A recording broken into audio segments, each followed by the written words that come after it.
September 18, 1944, near Arracourt, France. Colonel Bruce Clarke, 44, from upstate New York, squinted through his field glasses at a horizon that wouldn't stay still. His hands were steady, but every instinct screamed wrong. The German armor rolling toward his position shouldn't exist. Intelligence had promised a shattered Wehrmacht in full retreat. Instead, 37 Panther tanks churned across the valley floor, their long 75mm guns tracking for American targets. Clarke's combat command, A, held a ridgeline with just 23 Shermans. Could they survive the next hour? What Clarke didn't know, this September morning would rewrite armored warfare doctrine. His decisions over the next 72 hours would generate an 8-to-1 kill ratio that German commanders would call impossible. The problem started 3 days earlier when 5th Panzer Army received emergency orders.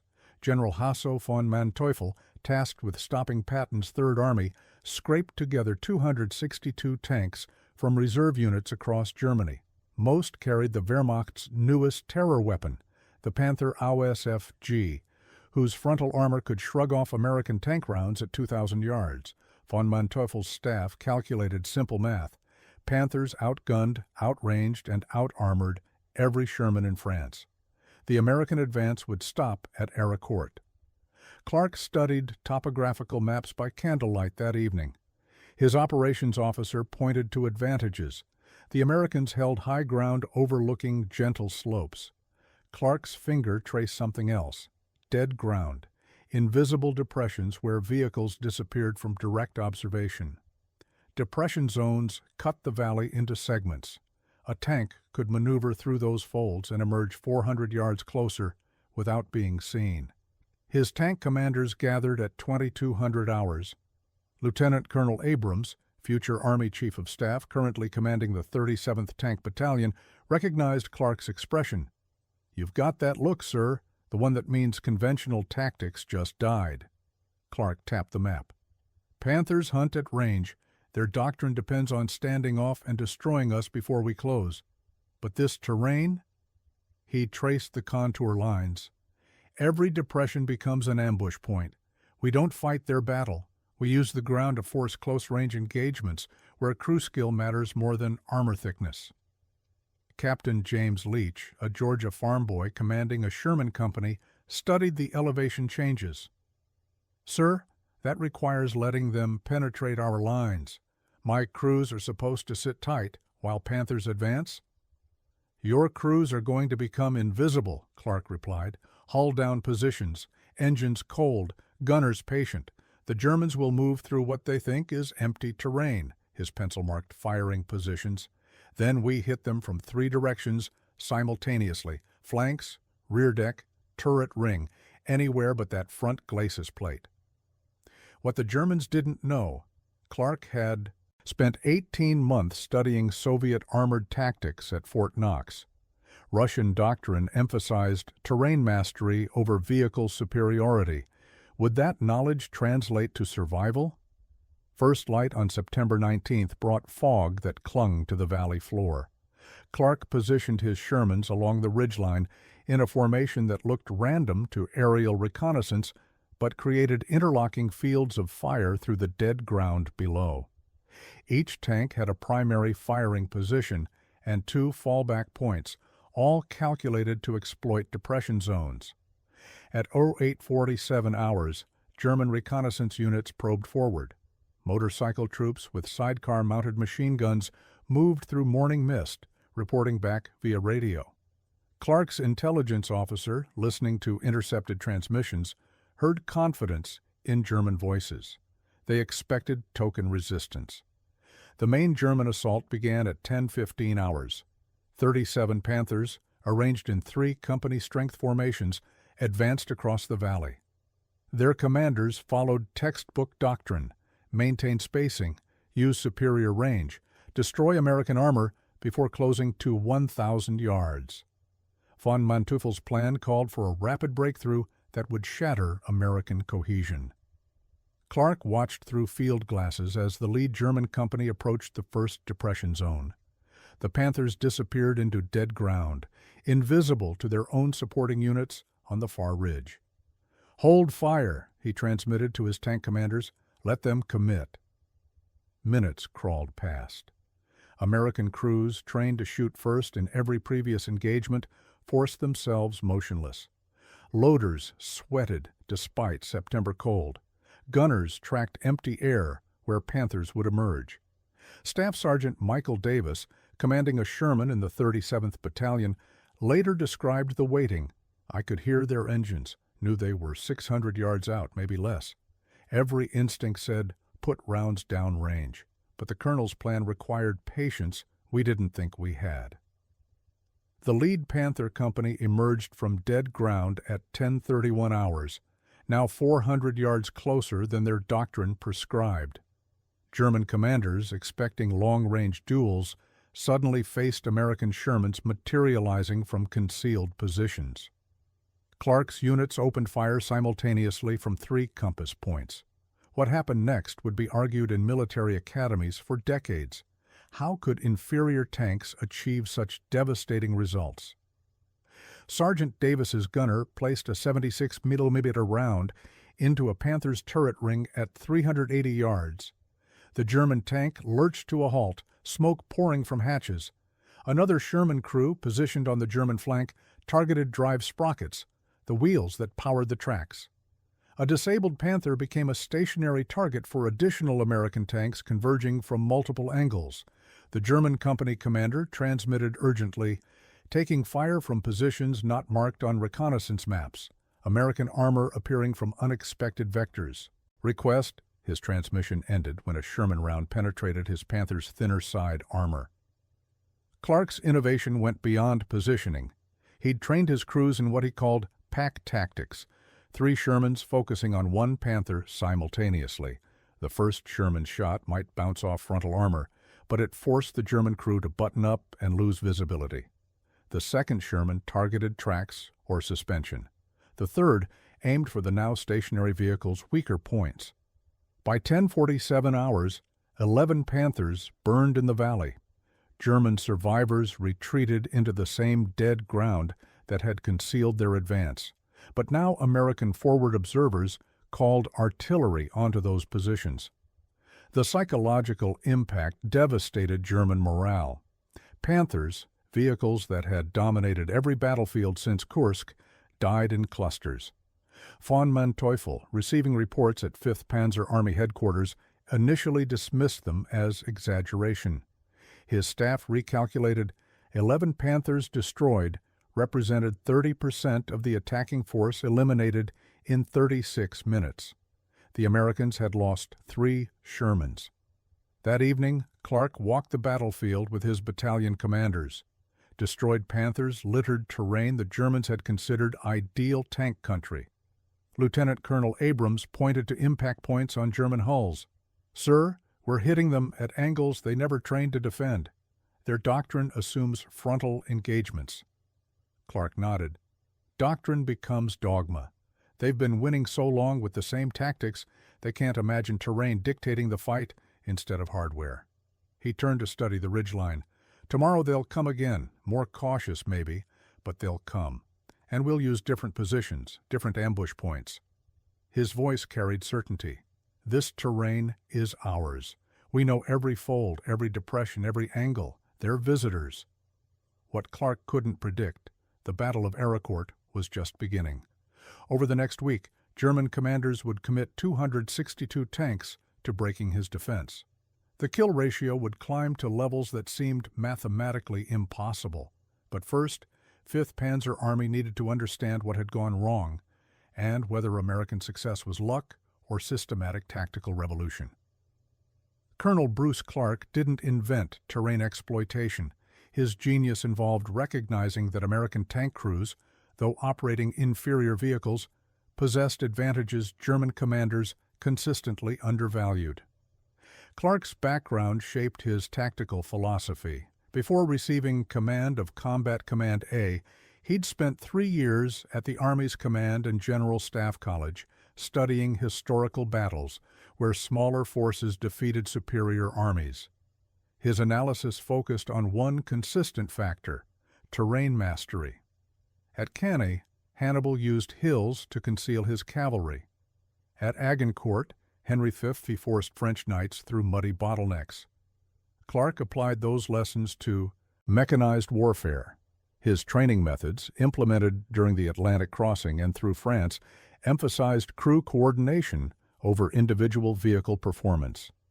Where German tank crews trained to fight as single units, Clarke drilled American teams to operate in coordinated groups. A Sherman platoon functioned like a wolf pack, individually weak, collectively lethal. Could crews raised on American individualism learn to fight collectively? The answer emerged through weeks of practical exercises. Captain James Leach remembered Clarke's unorthodox training. We'd run scenarios where 3 Shermans engaged one superior target. The colonel timed everything: who shoots first, who maneuvers second, who delivers the finishing round. He made us practice until we could coordinate without radio communication, just watching each other's movements. The pack tactic required psychological adjustment. American tank commanders, trained to seek glory through individual action, had to suppress ego. Clarke's innovation involved rotating which crew got credit for kills. One day the spotter tank received recognition. Next day, the flanking unit.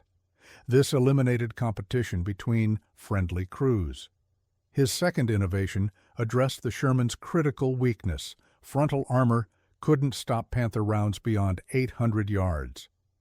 Rather than view this as insurmountable limitation, Clarke reimagined engagement geometry.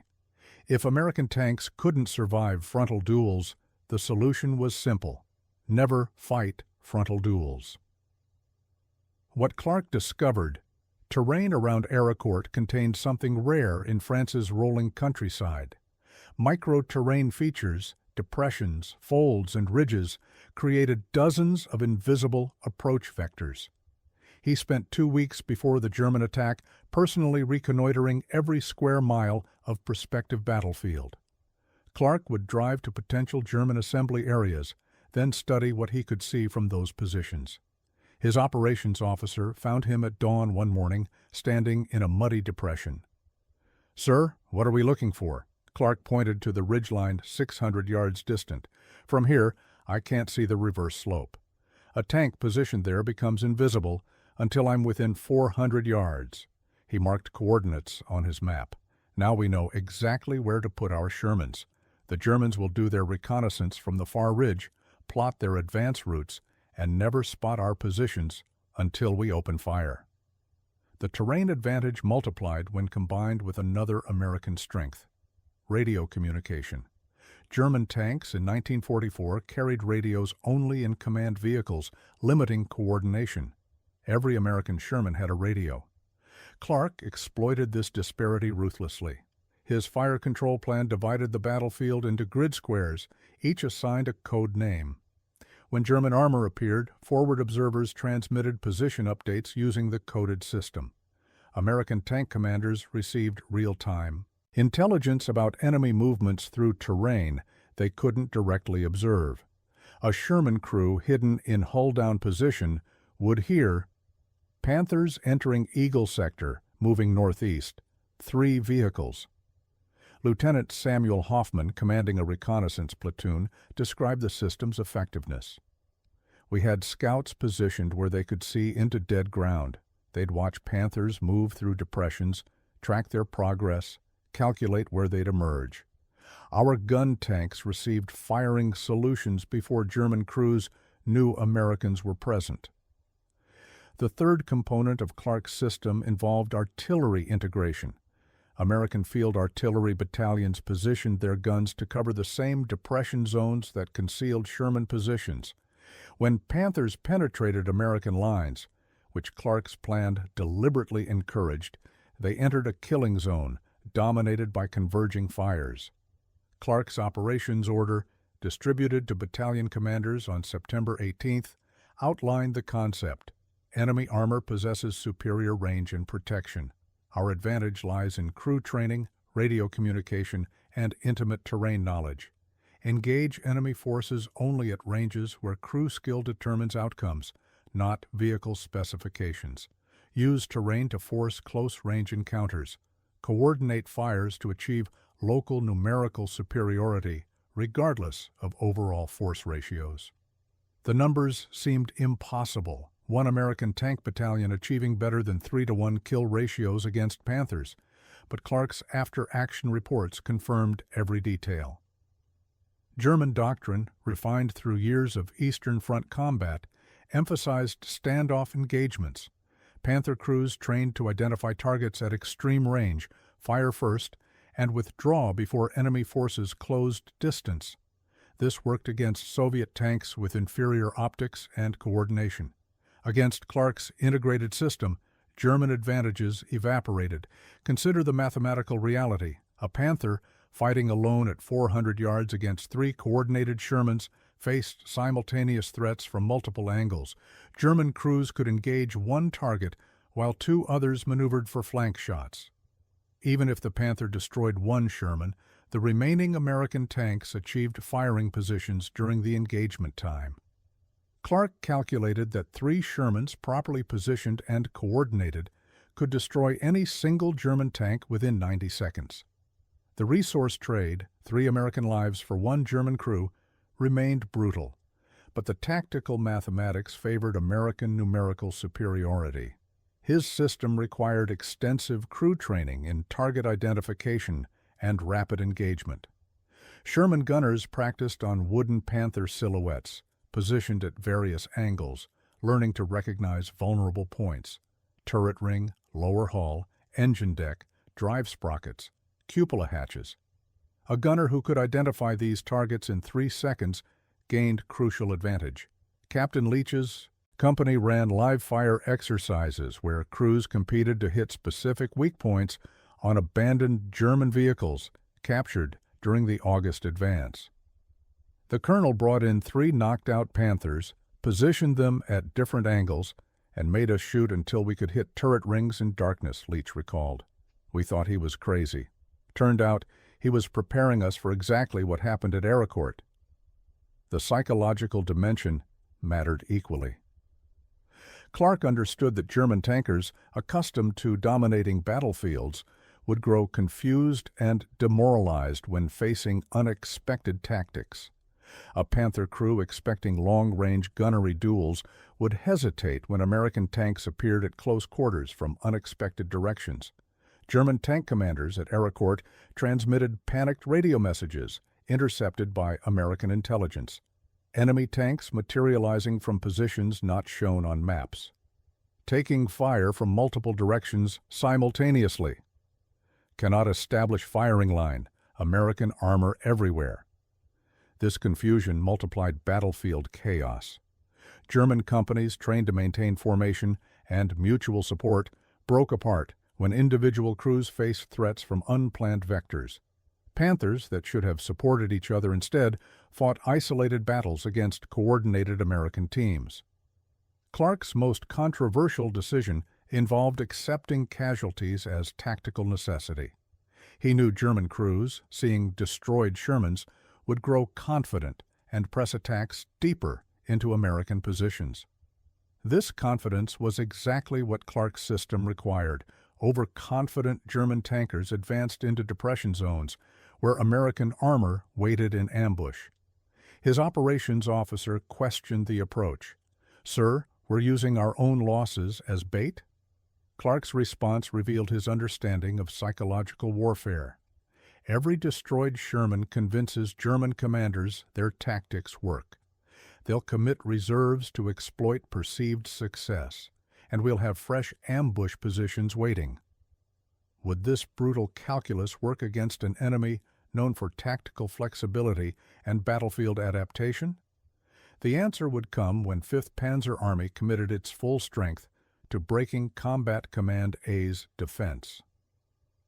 September 20th began with German artillery preparation at 06:20 hours. Von Manteuffel, analyzing the previous day's losses, adjusted his approach. His revised plan concentrated armor along narrower frontage, reducing Clarke's ability to exploit multiple ambush zones. 5th Panzer Army committed 104 Panthers and 38 Panzerdivisions in a coordinated assault against American positions north of Arracourt. German commanders expected American forces, bloodied by the previous day's fighting, would retreat rather than contest ground against overwhelming force. What von Manteuffel didn't know, Clarke had withdrawn overnight to new positions that exploited different terrain features. Lieutenant Colonel Abrams repositioned the 37th Tank Battalion 3 miles east, occupying ridgeline positions that overlooked a marshy area German reconnaissance maps showed as solid ground.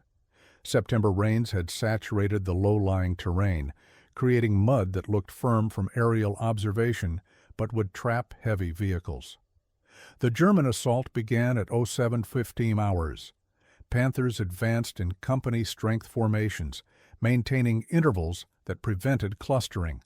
Their commanders, learning from yesterday's bloodletting, advanced more cautiously, with reconnaissance elements probing ahead.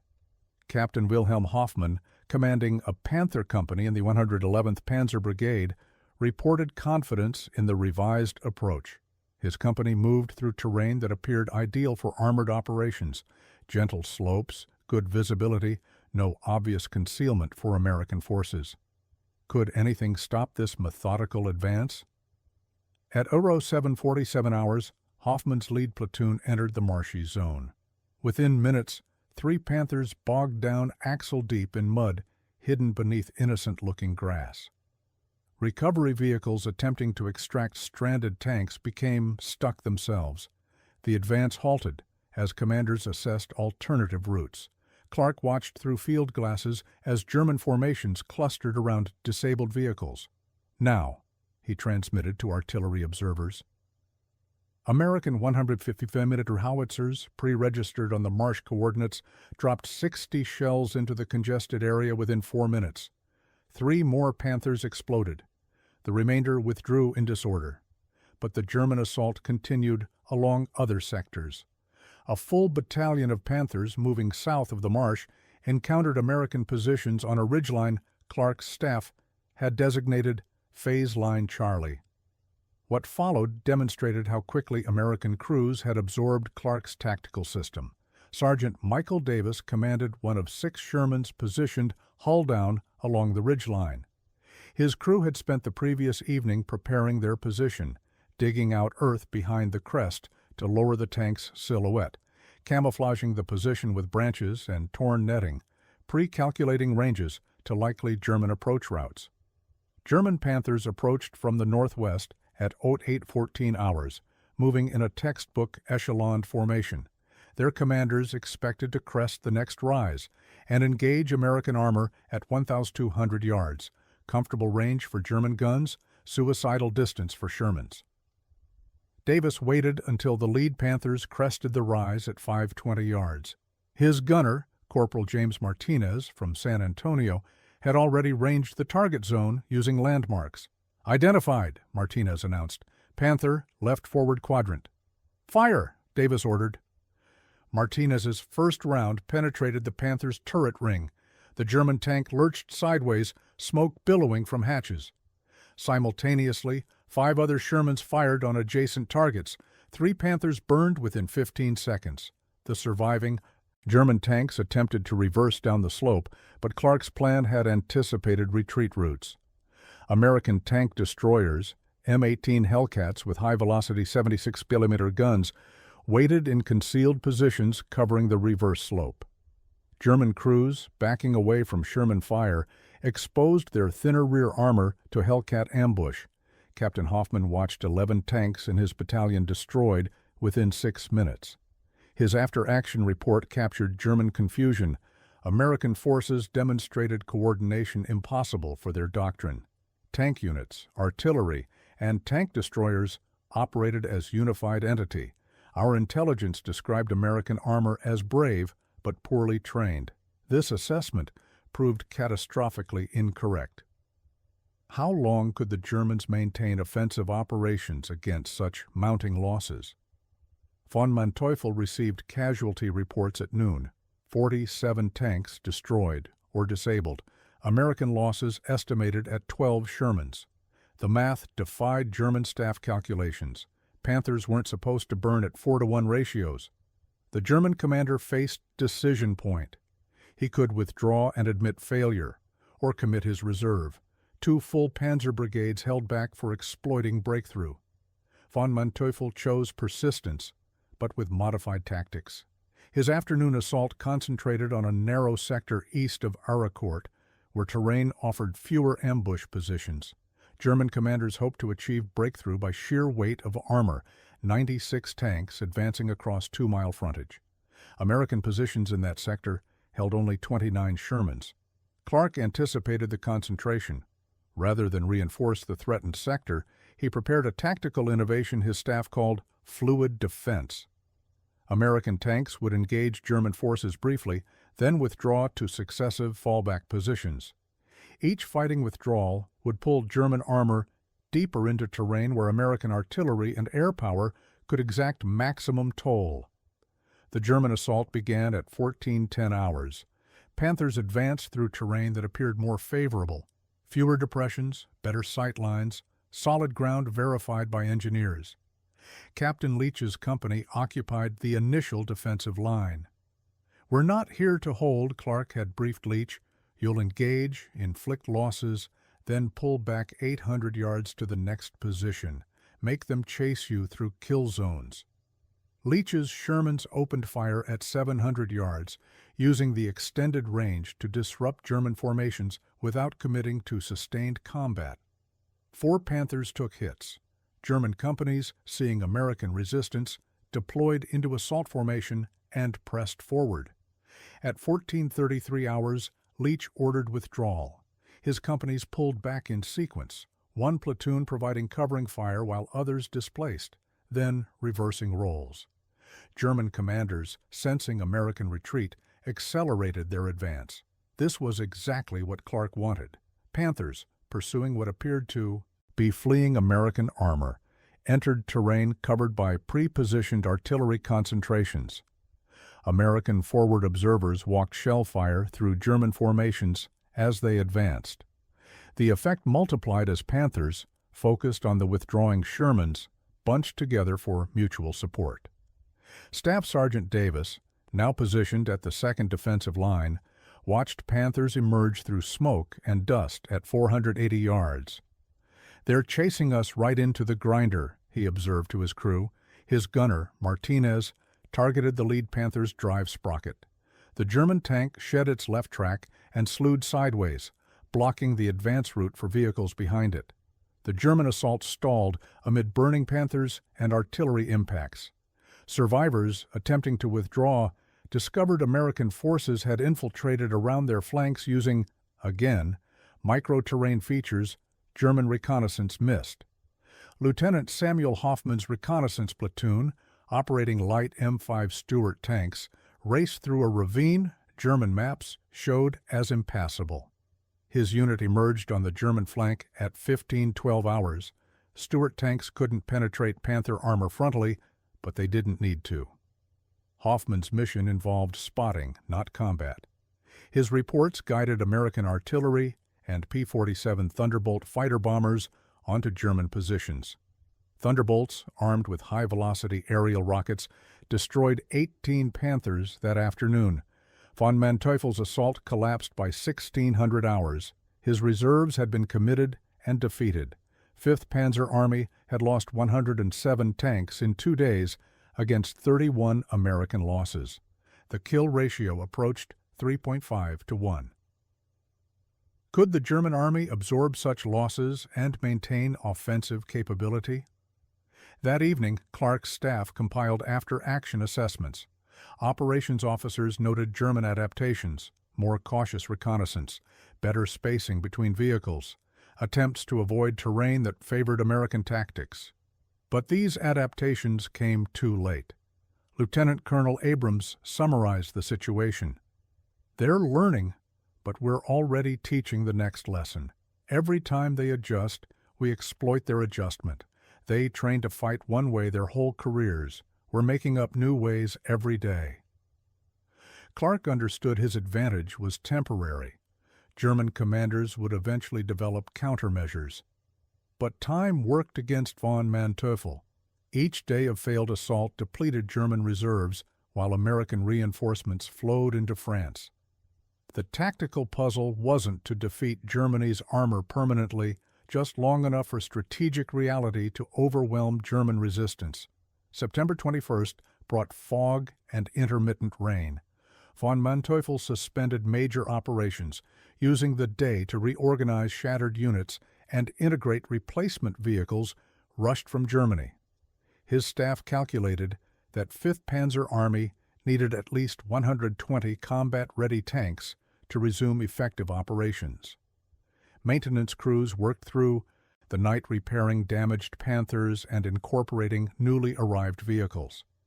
American forces used the pause differently. Clarke rotated units, giving exhausted crews rest while positioning fresh battalions in defensive sectors. His maintenance officers performed their own miracles, cannibalizing damaged Shermans to keep frontline vehicles operational. By evening on September 21st, Combat Command A reported 76 operational tanks, fewer than 2 days earlier, but adequate for Clarke's defensive concept. The battle's decisive phase was coming. Von Manteuffel's orders from higher headquarters demanded breakthrough regardless of cost. Clarke's mission remained identical: delay German armor long enough for broader Allied operations to succeed. Neither commander could yield. Would the next German assault finally crack American defenses? Lieutenant Samuel Hoffman's reconnaissance platoon detected movement at 5:44 hours on September 22nd. German tanks advancing under pre-dawn darkness emerged from assembly areas 8 miles east of Arracourt. Hoffman transmitted contact reports using the coded grid system Clarke had implemented. Panther formations entering Falcon sector, estimated strength 40-plus vehicles, moving west-northwest. His Stuart tanks withdrew ahead of German advance, maintaining observation without engaging superior enemy forces. Clarke received the report at his command post. This assault differed from previous German efforts. Panthers advanced in dispersed formation across wider frontage, avoiding concentration that American artillery had punished. Von Manteuffel had learned. The German commander committed his reconstituted reserves in a three-pronged assault designed to overwhelm American positions through simultaneity. Could Clarke's outnumbered force respond to threats across multiple sectors? Captain James Leach's company occupied positions north of Arracourt, dug into a ridgeline overlooking open terrain.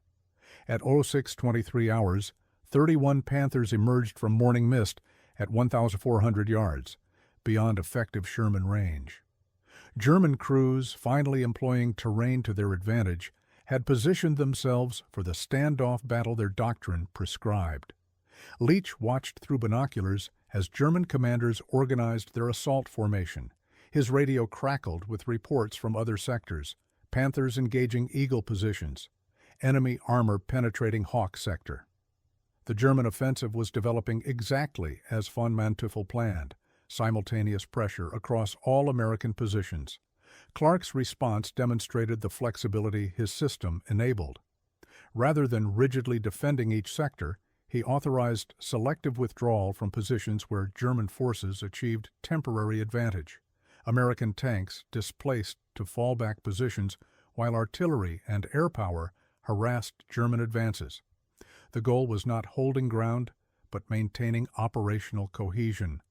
Leach received orders: withdraw to phase line Delta, guide on tank destroyers positioned in Raven sector.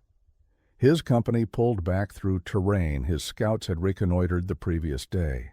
German Panthers, seeing American retreat, pressed forward confidently. This pursuit phase was critical to Clarke's plan. German commanders, encouraged by apparent American weakness, would accelerate their advance. Momentum would pull them through terrain Clarke had prepared for close-range ambush. At 07:09 hours, pursuing Panthers entered a shallow valley Clarke's staff designated Engagement Zone 7. The terrain appeared innocuous: gentle slopes, good visibility for German crews, no obvious concealment for American forces. What German reconnaissance missed, the valley's western exit, narrowed into a natural bottleneck, flanked by low ridges. Sergeant Michael Davis commanded one of 14 Shermans positioned hull down on those ridges. His crew had prepared their position at 0300 hours before German assault began. They'd dug the tank deeper into the ridgeline, arranged camouflage netting to break up the Sherman silhouette, and pre-calculated ranges to the kill zone below. German Panthers moved through the valley at 07:15 hours, maintaining formation discipline. Their commanders expected American resistance at the valley's western exit, where terrain favored defense. What they got was enfilading fire from both flanks simultaneously.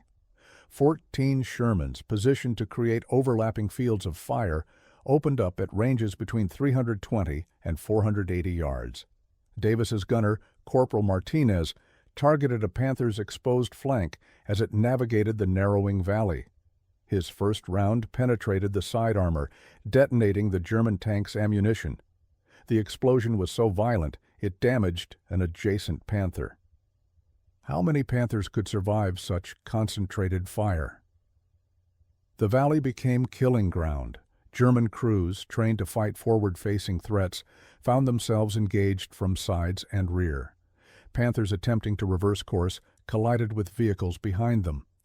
Some commanders ordered crews to abandon their tanks rather than die in stationary targets. Von Manteuffel's headquarters monitored radio transmissions with growing alarm. Company commanders transmitted contradictory reports. Heavy resistance Falcon sector, request immediate support. American armor withdrawing, pursuing to maintain contact. Trapped in valley, taking losses from multiple directions, require extraction. By 0734 hours, 17 German tanks burned in Engagement Zone 7. American losses, 1 Sherman disabled by track damage, crew evacuated safely. The kill ratio for that specific engagement exceeded 17-1, but the battle was far from over. While German forces bled in the valley, other Panther formations achieved breakthroughs in sectors where American defenses were genuinely thin. At 0741 hours, 23 Panthers penetrated American positions southwest of Arracourt, threatening Clarke's command post and rear area supply units. Clarke responded by committing his only reserve, a company of M4A3E8 Shermans, the newest variant mounting improved 76-millimeter guns and better suspension. Captain Richard Holbrook commanded these vehicles, rushed forward from assembly areas 3 miles behind the front line. Holbrook's company intercepted the German penetration at 0808 hours near the village of WWII. The engagement developed into close-range brawl, exactly the circumstance German doctrine sought to avoid. Panthers, superior at long range, lost their advantage in village streets where combat occurred at distances under 200 yards. Staff Sergeant Edward Kowalski, commanding one of Holbrook's Shermans, described the fighting. "We came around a barn, found ourselves 30 yards from a Panther. Both crews saw each other simultaneously. Our gunner fired first, hit them square in the turret face. Pure luck maybe, but at that range, even a Sherman can penetrate." Village fighting favored American tactics. Buildings and walls channeled movement, preventing German tanks from maintaining mutual support. Individual Panthers found themselves ambushed from side streets by multiple Shermans operating in Clarke's trained pack tactics. A German tank would engage one American Sherman only to take hits from 2 others positioned in supporting angles. The battle for WWII lasted 93 minutes. When surviving Panthers withdrew at 0941 hours, 14 German tanks smoldered among the village's ruined buildings. American casualties, 7 Shermans destroyed, 18 crewmen killed. The trade remained brutal, but Clarke's force maintained operational effectiveness while German combat power dwindled. Von Manteuffel faced cascading crisis. His 3-pronged assault had achieved local penetrations, but failed to break American defenses. casualty reports indicated 56 tanks lost that morning against 22 American losses. The math was unsustainable. German doctrine emphasized decision point, the moment when continuing attacks consumed more resources than conceivable gains justified. Von Manteuffel reached that point at 11:30 hours on September 22nd. He ordered surviving units to consolidate and establish defensive positions. The offensive to stop Patton's Third Army had failed. That afternoon, American forces counterattacked. Lieutenant Colonel Abrams led the 37th Tank Battalion in a sweep that recaptured positions German forces had taken that morning. His Shermans encountered scattered resistance, exhausted German crews defending with diminished ammunition and broken morale. Abrams reported to Clarke at 14:45 hours, minimal resistance, German forces withdrawing east, they're beaten. Clarke authorized pursuit, but with characteristic caution. Push them, but don't overextend. Remember, we're tankers, not cavalry. Maintain coordination and artillery support. The pursuit phase revealed the full extent of German losses. Abandoned Panthers littered roadsides, some destroyed by their own crews to prevent capture. American intelligence officers counted 209 German tanks destroyed or abandoned around Arracourt. 5th Panzer Army's offensive capability had been shattered. Captain Wilhelm Hoffmann, the German Panther Company commander, survived the battle. His post-action report documented tactical lessons. American forces demonstrated mastery of terrain exploitation, coordinated fires, and psychological warfare. Their Sherman tanks remained inferior to our Panthers in direct comparison, but they never fought direct comparisons. Instead, they created tactical situations where their advantages, radio communication, crew training, numerical superiority, determined outcomes. Hoffmann's report continued. We trained to fight the war we won in 1940. The Americans fought the war of 1944. Our doctrine became our prison. Clarke walked the battlefield on September 23rd, accompanied by his battalion commanders.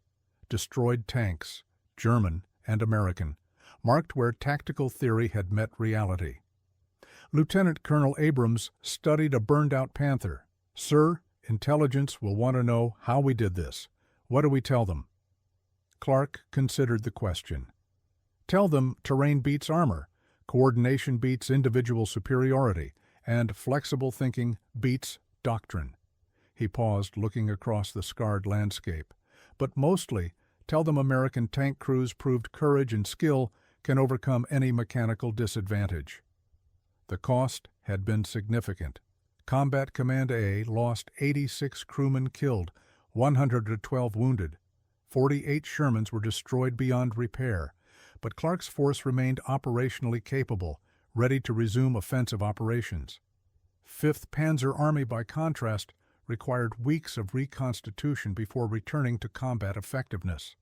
Between September 18th and September 25th, 1944, American forces at Arracourt destroyed or disabled 281 German tanks while losing 48 Shermans.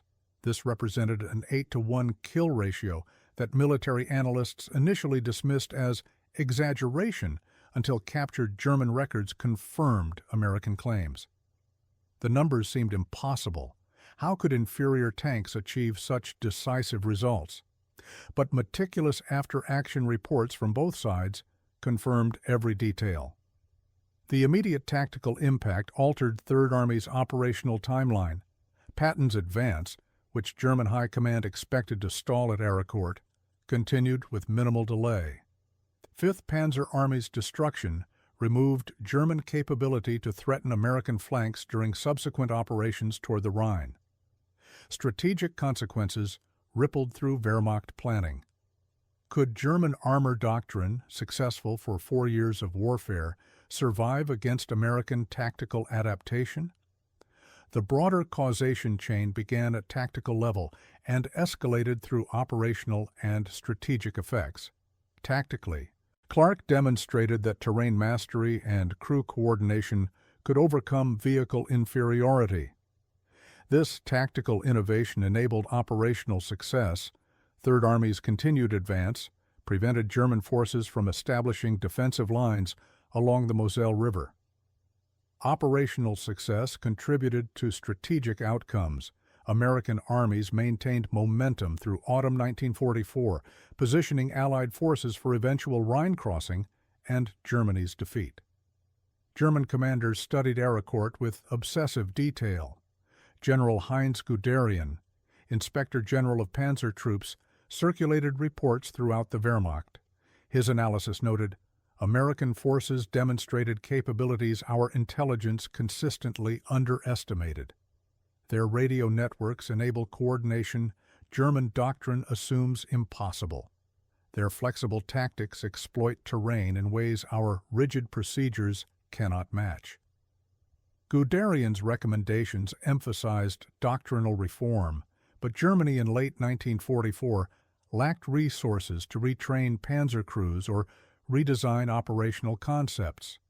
The Battle of Arracourt revealed problems German military could diagnose but not solve.